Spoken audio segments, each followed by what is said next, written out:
when when USC wants to win, this is what people don't like. That aren't a USC fan. When USC really wants to win, and the university is behind them, there's not much that can stop USC, in my opinion.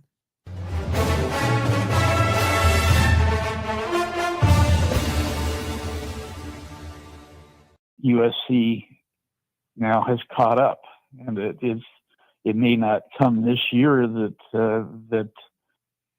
all that buildup is going to pay dividends, but with this incoming 26 class, I think that's going to be the first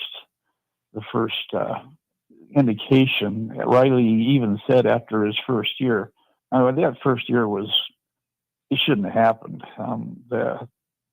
Caleb Williams was a Houdini and just made up for so many deficiencies of that team. That 11-3 was a miracle. All those turnovers that they got. I think the years after, it was more representative of the talent that they had for a long time. Rakes and Bear Bryant leaving the big hole in the middle that they were desperately trying to fill.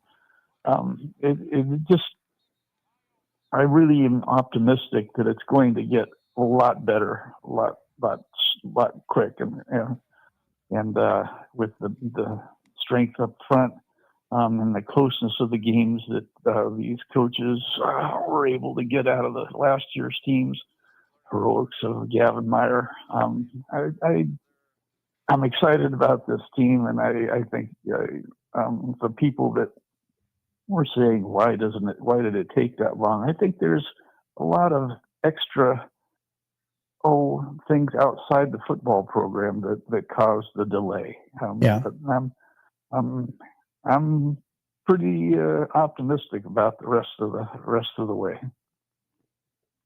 I think does that history jive with what you guys remember? Absolutely remember it. I mean, I've been saying for a while. First, USC got sanctioned and those draconian, trumped up charges. Now we see what people get away with these days. God, it makes how they stitch USC up. It looks almost ridiculous at this point, and the guys get away with nothing. But then USC decided to self-sanction themselves. That's what really hurt USC.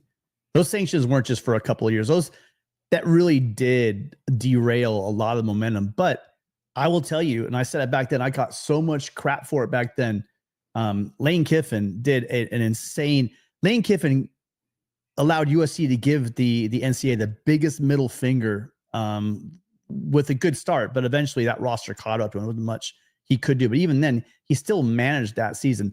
There's not many programs that could have survived those sanctions the way USC did.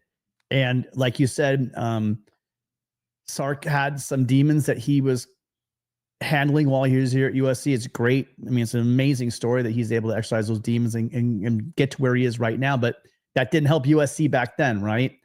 And then they just had mismanagement that followed that. So it's been self-sanctioned years for years. I've covered it pretty heavily on this show for years.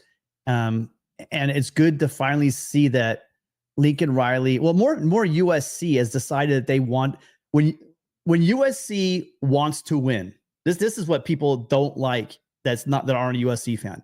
When USC really wants to win, and the university is behind them, there's not much that can stop USC, in my opinion. If USC is not hurting itself, USC is a program that should be able to survive just on where they are, who they are, and their rich tradition. Unless, again, I can't remember the name of the movie. It's a hilarious movie, but where they're showing this the harness racing and the guys are digging their heels into the dirt while I can't remember the name of the movie. Some cheesy 80s movie, but they're like digging their heels into the ground to slow themselves down. If USC's not doing that, there's really nobody, and I am arrogant. I don't give a shit. I am arrogant. Nobody can stop us. We've proven it in history. Nobody has a higher ceiling except for like maybe an Alabama can talk with us, when they're on the top of their game, for the sustained success that USC has had in the past.